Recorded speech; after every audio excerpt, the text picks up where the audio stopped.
Bom, aqui, pessoal, vocês podem ver o ESP01, tá?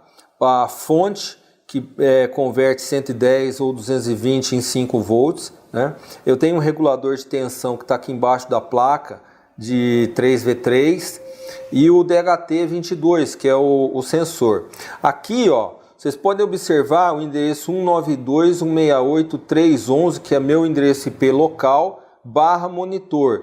Então, o ESP, ele forneceu um código JavaScript que monta essa tela para mim. Ele recebe os parâmetros de temperatura, umidade e imprime. E o código JavaScript que está aqui, que foi enviado para cá, ele de 5 em 5 segundos ele faz uma nova requisição para o próprio ESP01, de maneira que o ESP01 lê o sensor DHT22 e manda para cá, né? Então é um exemplo bem simples, porque no smartphone, que pode ser Android ou iOS, você não precisa ter aplicativo nenhum, você consegue monitorar qualquer dispositivo somente com o browser do seu próprio smartphone ou tablet. E lógico, isso aqui obviamente funciona também no computador. Olá, eu sou Fernando Koyanagi e hoje vou mostrar um projeto para vocês com o ESP01. É o ESP8266 na configuração 01, que tem somente dois GPIO. Bom, nesse tutorial de hoje, a gente vai utilizar o ESP para ler temperatura e umidade do sensor DHT22, que é um sensor bem legal, porque ele já mede temperatura e umidade no mesmo sensor. Começando aqui no esquema elétrico, que é super simples, né? Eu acho que a dificuldade aqui não é o esquema elétrico, a parte da montagem também é bem rápida. Acho que onde requer mais atenção é realmente na parte de programação. Por quê? Aqui nessa montagem ela vai envolver o ESP01 sendo um servidor e a gente vai programar ele como se ele fosse um Arduino. A gente usa o Arduino IDE, né, o Core Arduino, tá? Então as pessoas às vezes perguntam, mas que firmware você está usando? Eu não estou usando firmware, eu estou escrevendo um programa autocontido que é escrito em Arduino C, na linguagem C do Arduino, mas está compilando para o ESP8266, tá? Então é linguagem C e uma parte do código ele dá um print no browser. Então o que ele faz? Ele manda um código JavaScript para o browser, daí vocês vão entender como é que isso funciona melhor. E o importante é que eu fiz um exemplo bem pequenininho para que isso ficasse fácil de entender e depois você pegar esse código fonte e fazer mudanças se você quiser trocar o sensor, colocar um outro sensor, tá bom? Antes de começar, eu queria avisar o seguinte: quem ainda não se inscreveu no meu canal, se inscreva, né? Clica aí para se inscrever e depois clica no sininho, porque daí sempre que eu mandar os vídeos você vai receber o aviso que tem vídeo novo no canal, tá bom? E se você gostar também você dá um joinha aí, e sempre também eu peço para o pessoal me mandar sugestões. Olha, eu gostaria que você fizesse um tutorial assim, ligando um dispositivo assim. Então manda sugestões, porque isso ajuda a gente a direcionar o canal para o lado que vocês se interessem também, tá bom? Então, olhando o esquema elétrico aqui, muito simples, né? Assim como o outro vídeo do ESP01 que eu fiz, a gente sempre põe aqui uma fonte chaveada de 5 volts, né? E eu uso também um regulador de 3.3. Por quê? Porque eu tenho que alimentar, lembre-se que a gente tem que alimentar o ESP01 com 3.3. Então, é a única função que tem esse reguladorzinho aqui. O sensor, o DHT11, o DHT22, ele é bem simples, ele tem 4 pinos, mas um não é utilizado, basicamente alimentação positivo e negativo, e no pino de controle, no pino de dados, ele vai um resistor de pull-up, é só para não pegar ruído na comunicação, né? Então a alimentação dele também é super simples, lembrando que a alimentação dele é 5 volts, tá? Então você liga ele aqui, 5 volts, mas a alimentação do ESP tem que ser 3 volts. Então é simples, ele só usa um GPIO, ó, o GPIO 0 está ligado aqui, o resto é alimentação e é bem fácil de entender.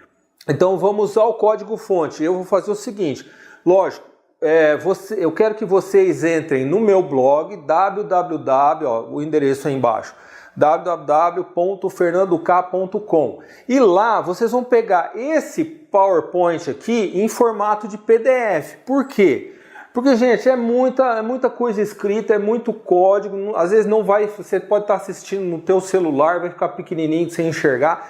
Então o que é legal? Você pega o PDF e fica acompanhando o que eu estou falando junto com o PDF. Até porque depois eu aconselho você imprimir, porque tem um esqueminha elétrico, então quando você está montando ali, você vê a ligação, né, dos pinos, tá? Então é o seguinte, o primeiro passo a gente vai fazer uma coisa diferente do que o vídeo anterior, tá? A gente vai utilizar um objeto que é o ESP8266 Web Server. Depois, mais para frente, eu vou mostrar por que eu utilizei esse objeto aqui. E eu vou criar o server na Port 80. Por quê? Porque, lógico, eu vou trabalhar com o browser depois no smartphone, ou no tablet, ou no computador. Então é Port 80 do HTTP.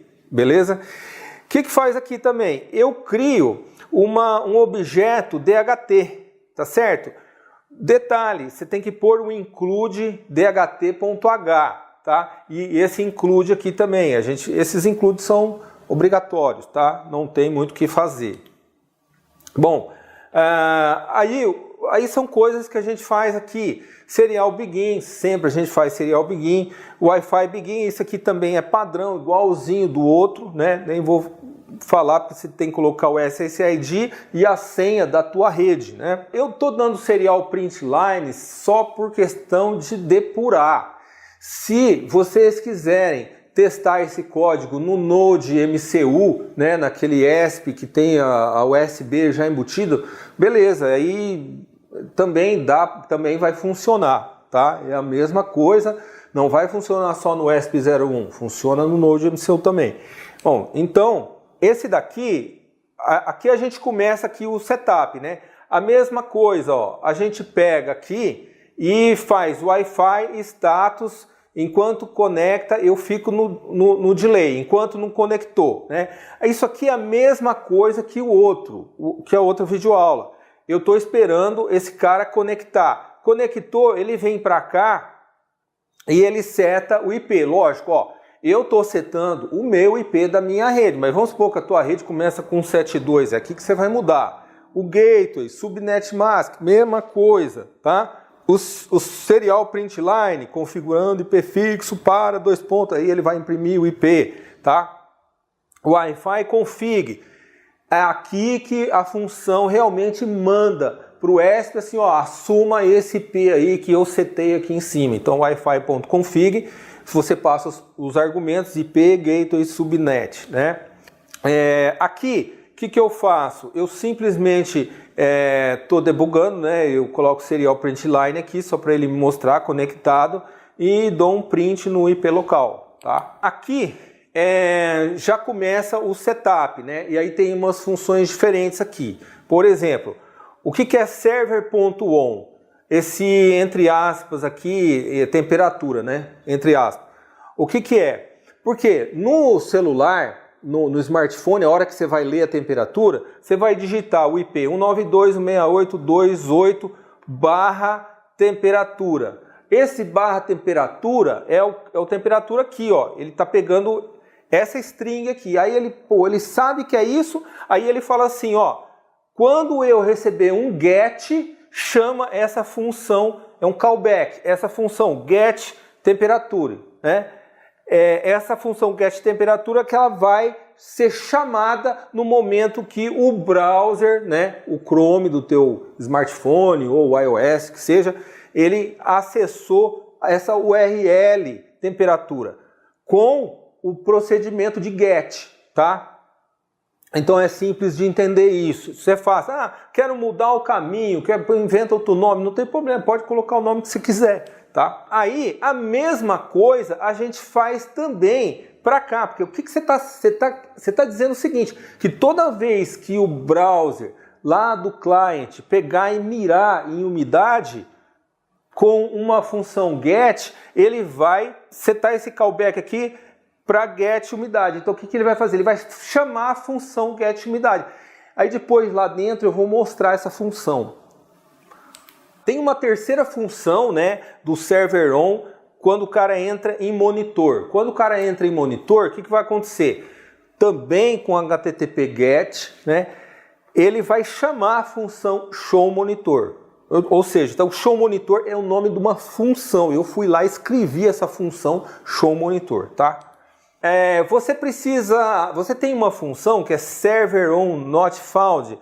Você precisa setar também esse callback. Por quê? Porque se ele não encontrar nada, ele vai chamar essa função aqui. Aí você lá dentro você vai tratar a situação, que geralmente é um erro 404. Então você vai ter que tratar isso daí lá dentro, né? Então vocês perceberam que são 3 chamadas de função via endereço de URL. Primeiro, ele seta a função que pega umidade, depois ele seta a função de temperatura, depois ele tem o show, aquela função show, porque daí é a que vai imprimir os resultados no browser, tá certo?